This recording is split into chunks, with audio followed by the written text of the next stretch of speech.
Wonderful greetings to all of you, my dearly beloved brothers and sisters, sons and daughters. How are you all today? मेरे प्रिय बेटे बेटियां भाइयों बहनों, आप सब के लिए अद्भुत शुभकामनाएं। आज आप सब कैसे हैं? I trust you are wonderfully blessed and edified by the study on the order of Melchizedek every week.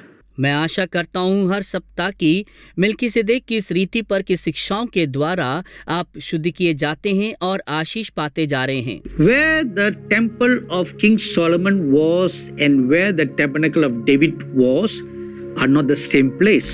जहाँ सुलेमान राजा का मंदिर था और राजा दाऊद की तंबू जहाँ पर थी, ये दोनों एक ही जगह नहीं है। You know, the Bible tells us Jerusalem is a city that sits on 7 hills. आप जानते हैं कि बाइबल बताता है कि यरूशलेम वो शहर है जो 7 पहाड़ पर स्थित है। So where King David built his tabernacle was on Mount Zion. राजा दाऊद ने जहाँ तंबू की निर्माण करी वो सिय्योन पहाड़ है। But where King Solomon built the temple was on Mount Moriah. मगर सुलेमान राजा ने जहाँ मंदिर की स्थापना करी वो मोरिया के पहाड़ है। But they're not too far away. मगर इनके बीच की दूरी ज्यादा नहीं है। But when the tabernacle of David was shifted, मगर जब राजा दाऊद के तंबू को स्थानांतरित किया गया, all the focus now is upon King Solomon's temple. अब सभी का केंद्र बन गया राजा सुलेमान द्वारा निर्मित मंदिर। So over time the tabernacle of David on Mount Zion began to get ruined. इसीलिए समय के बीतने पर सिय्योन पहाड़ के राजा दाऊद के तंबू पुराना पड़ने लगा, ध्वंस होने लगा। And over the years, because of the disobedience of the children of Israel, the temple of Solomon was totally destroyed. समय के बीतने पर और इस्राएलियों की अनाज्ञाकारिता के चलते सुलेमान का मंदिर भी पूरी तरह से नष्ट हो गया। Even though it was rebuilt during the time of Nehemiah and Ezra and then later in Herod, it was never like the former glory. यद्यपि नहम्याह के समय में इसकी पुनर्निर्माण हुआ और एजरा और बाद में हेरोद के समय में भी, मगर यह पहले के समान भव्य और महिमित नहीं हुआ। Why? क्यों? Because the glory of God has departed. क्योंकि प्रभु की महिमा उस स्थान को परित्याग कर चुका था। Why the glory of God has departed? क्यों परमेश्वर की महिमा वो स्थान को छोड़ गया? When you focus more on man-made activities, the glory departs.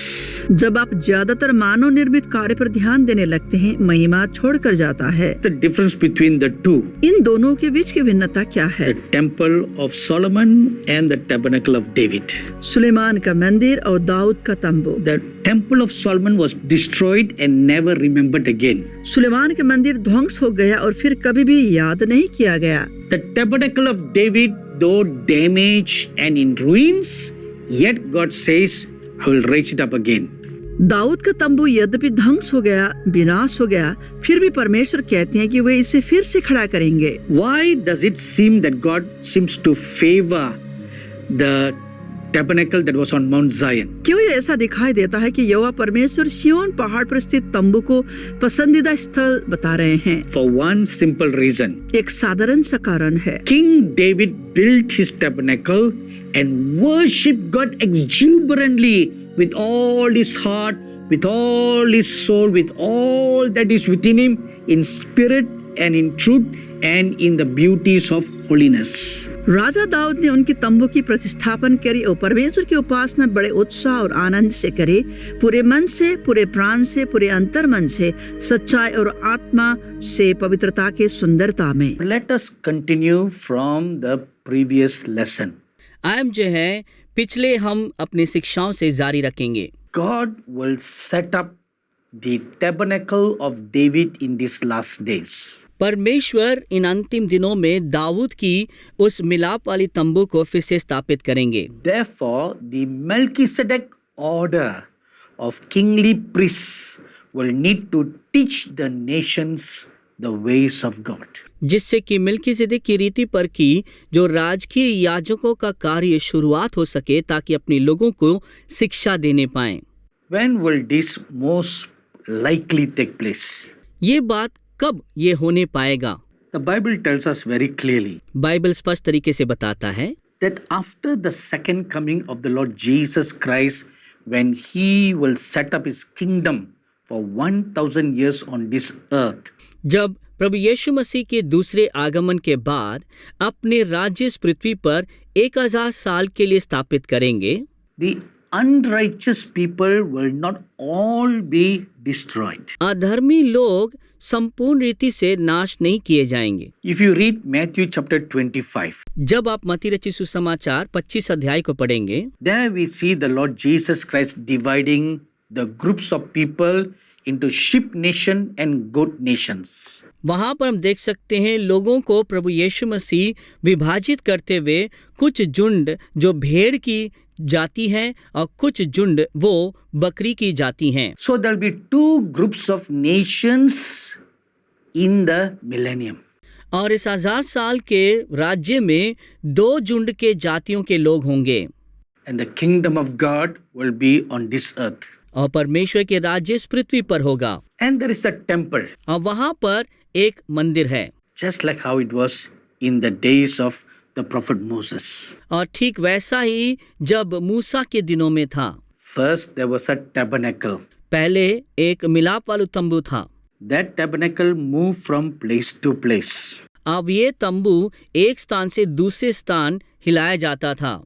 Then during the time of the prophet Samuel, और शामुएल भविष्यवक्ता के समय पर the tabernacle and the ark of the covenant had a temporary but a fixed place. परमेश्वर के मिलाप वाले तंबू और संदूक के लिए एक नियुक्त स्थान था, मगर वो अस्थायी था। Then during the time of King David, the tabernacle with the ark of the covenant was moved to Mount Zion, where it kind of had a fixed but temporary dwelling place. और दाऊद के समय पर ये परमेश्वर के मिलाप वाली तंबू और संदूक सिय्योन पर्वत की ओर ले आया गया। वहां पर उनके एक नियुक्त स्थान था, मगर वो अस्थायी था। So the name changed from the tabernacle of Moses to the tabernacle of David. और इस वजह से वो नाम मूसा के समय के मिलाप वाले तंबू से दाऊद के मिलाप वाले तंबू में नाम में बदल गया। Then when King Solomon came, he built a permanent, strong structure temple for the glory of God. जब सुलेमान का समय आया तब उसने मजबूत और स्थिर एक ढांचा बनाया जिसे मंदिर कहलाते हैं। But do you know something? क्या आप कुछ चीज जानते हैं? The temple that Solomon built was called Temple of Solomon. जो मंदिर सुलेमान ने बनाया था उसे सुलेमान का मंदिर कहलाते हैं। But the Bible says in the last days God will raise up the tabernacle of David. मगर बाइबल ये बताता है कि परमेश्वर अंतिम दिनों में दाऊद के मिलाप वाले तंबू या मंदिर को फिर से निर्माण करेंगे। But the temple that Solomon built was designed and planned given by God.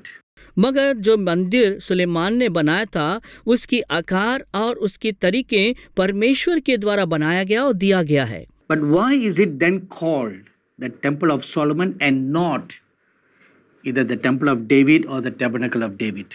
क्यों जो है उसे सुलेमान का मंदिर कहा गया, ना कि दाऊद की मंदिर या दाऊद की मिलाप वाली तंबू? It has got to do with how heart worship was between the Temple of Solomon and the Tabernacle of David. और इसीलिए बहुत ही कठिन है समझने के लिए वो आराधना जो सुलेमान के मंदिर और दाऊद के मिलाप वाली तंबू के बीच में हुआ करता था। Now, if you look at the Tabernacle of David set up by King David, जब आप मिलाप वाली तंबू जो दाऊद राजा के द्वारा नियुक्त किया है उसे देखेंगे, praise and worship was given great importance to. आराधना और परमेश्वर की प्रशंसा करना बहुत ही महत्वपूर्ण स्थान दिया गया था। Do you know there is a Jewish tradition that says like this? क्या आप जानते हैं यहूदी की एक परंपरा इस प्रकार कहता है, King David set up a tabernacle or a tent on top of Mount Zion. Dawood राजा ने मिलाप वाली तंबू या तंबू सिय्योन पर्वत के ऊपर लगाए थे And there was only one furniture in the tent. और उस तंबू के अंदर सिर्फ एक ही वस्तु था। which is the Ark of the Covenant.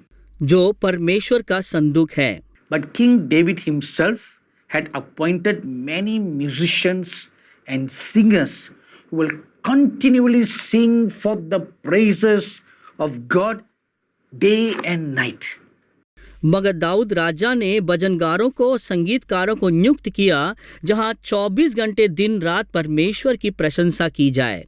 And the Jewish tradition says, as the people, the Levites keep on praising and worshipping God, light comes out from the Ark of the Covenant and shine all down the valley of Jerusalem.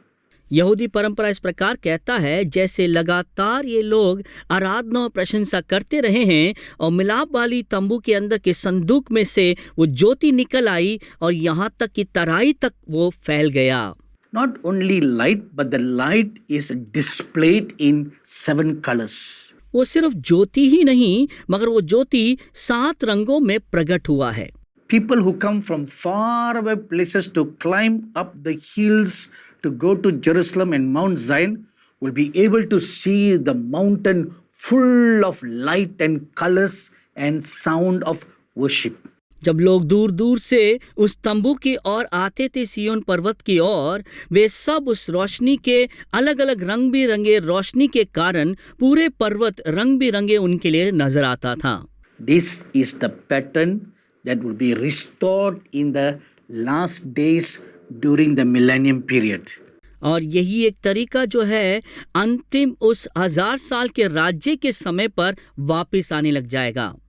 In the tabernacle of David, it was a tent with only one furniture, which is the Ark of the Covenant.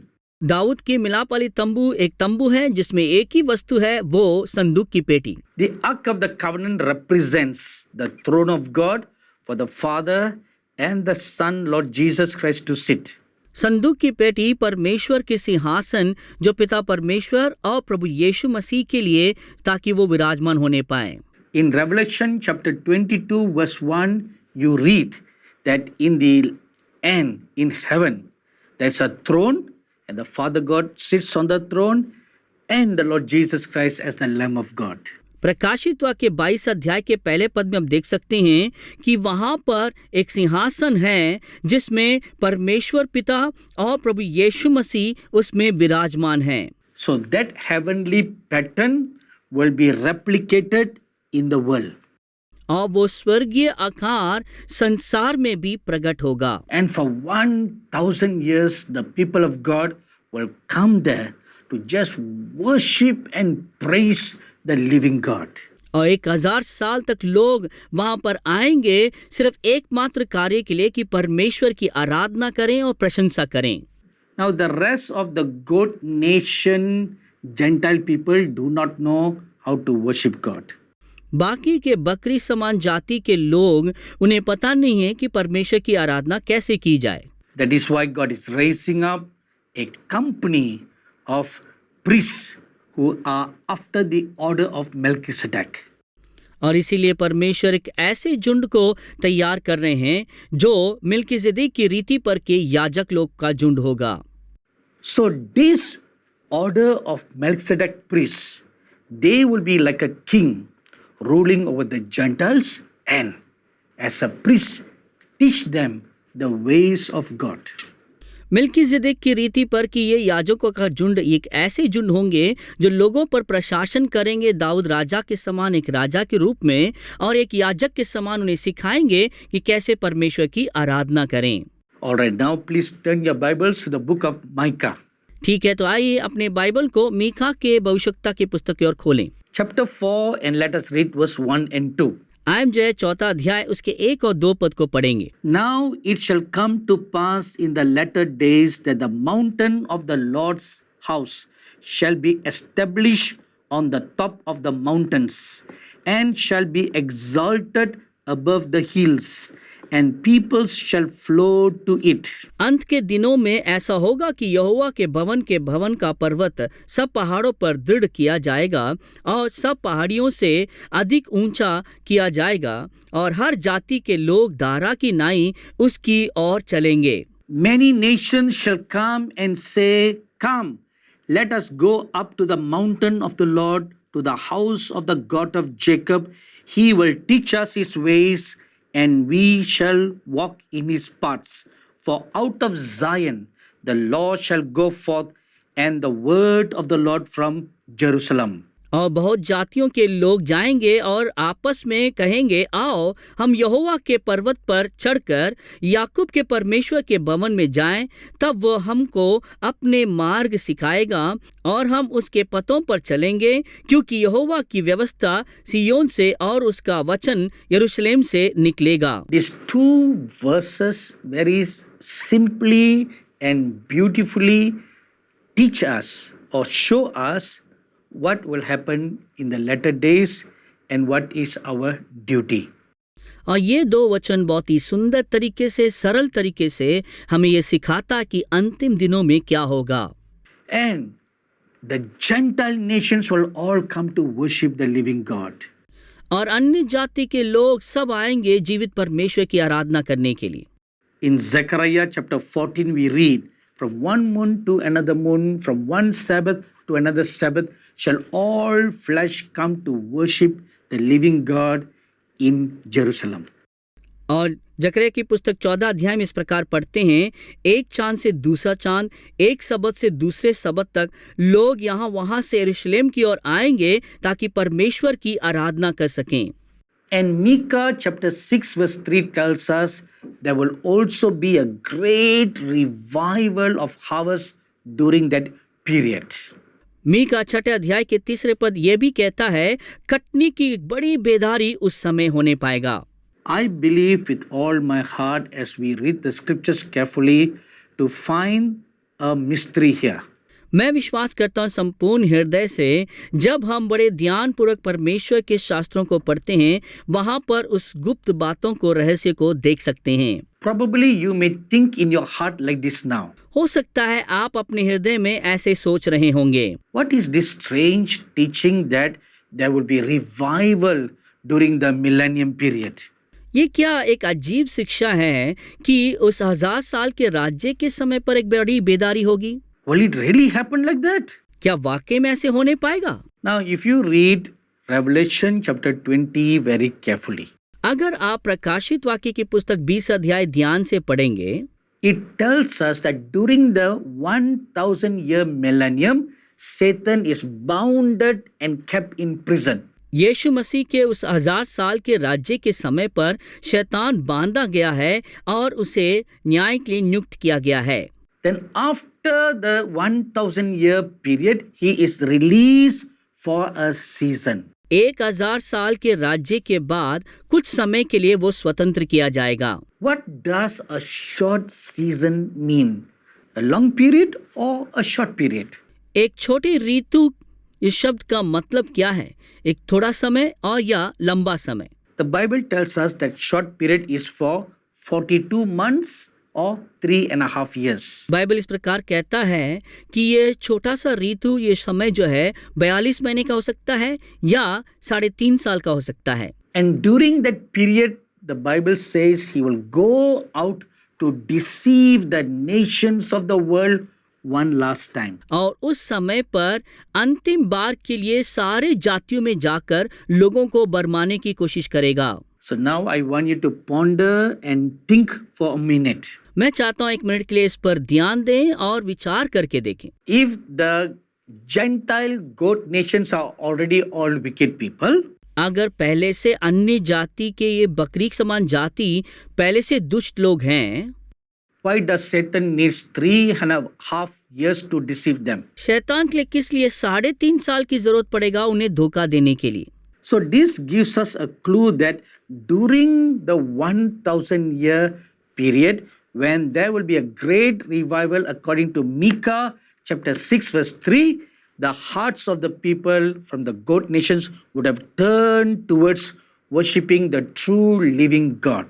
यह हमारे लिए एक छोटी सी संकेत देता है कि उस समय पर ये अन्य जाति के बकरी समान जाति के लोग ऐसे अपने मन फिरे होंगे कि जीवित परमेश्वर की ओर आराधना करने की, जिस विषय में मीका 6 अध्याय के 3 पद में कहता है कि एक बड़ी बेदारी कटनी का होगा, उसे वो दर्शाता है। So therefore, Satan need to work again to deceive those nations. और इसीलिए शैतान को फिर से कार्य करना होगा इन जातियों को बरमाने के लिए। Deceive means to turn them against God. बरमाने के मतलब उन्हें परमेश्वर के विरोध बलवा करवाना। So there will be great resistance from the righteous ones and the army of the order of Melchizedek priests. और तब जो धर्मी लोग हैं और मेल्कीजेदेक की रीति पर की याजकों के झुंड के बीचों में एक बहुत बड़ी विरोध होगा। Amen. आमीन। I'm sure you're sitting at the edge of your seat, getting very excited listening to this message. मैं निश्चय जानता हूँ आप अभी कुर्सी के नोक पे बैठे होंगे कि बहुत ही उत्सुकता से इन शिक्षाओं को सुन रहे होंगे। But sadly, we need to stop right now. मगर दुख की बात है, हमें अभी से रुकना होगा। We'll continue this exciting topic next week. इस उत्सुक शीर्षक को हम अगले हफ्ते जारी रखेंगे। God bless you all. परमेश्वर आप सबको आशीष दें। If you are blessed by this program, please send your testimonies and feedbacks to Angel TV, Villivakkam, Chennai 600049, Tamil Nadu, India. Our email ID is programs.hindi@angeltv.com.